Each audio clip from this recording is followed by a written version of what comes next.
did you? I know you had something to. I did. I think that, Apostle, that you're talking about relationships that are from guest speakers that are coming into the local church and dealing with the local pastor.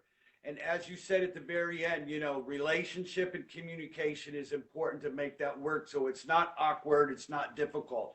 But I want to take that same scenario and move it away from a guest speaker and a pastor coming in and deal with something that we're being faced a lot with, the new wave apostolic movement.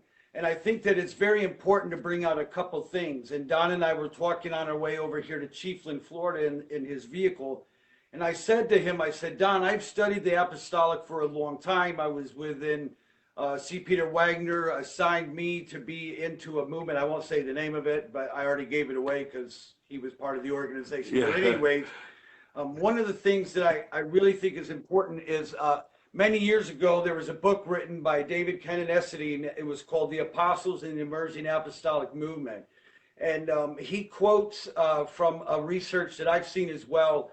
It's called the Theological Greek New Testament, and it's by Kittle. It's a 10-volume set, and you don't look them up by Strong's Concordance. You don't look them up by English. You have to know Greek in order to read it.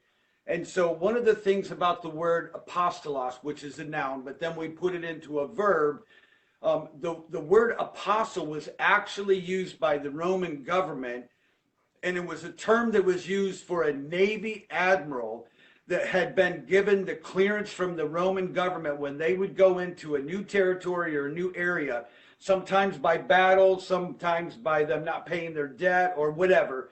And so the Romans, the leaders who wanted to get rich, wanted to go there and build condos. But what they actually did was they would take a ship and they would put an admiral on it. And then they would put bankers and construction, people who knew about trade. They would finance them.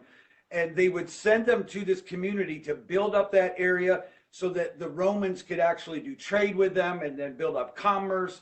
And so what happened was they were sent there to create a cultural environment that they could be in relationship with. And that admiral was called an apostolos, the sent one. And what we have done is we have mistaken the original meaning of apostolos for spiritual fathers. Now you can be an apostle my goodness, and be a spiritual father, but they're two separate things.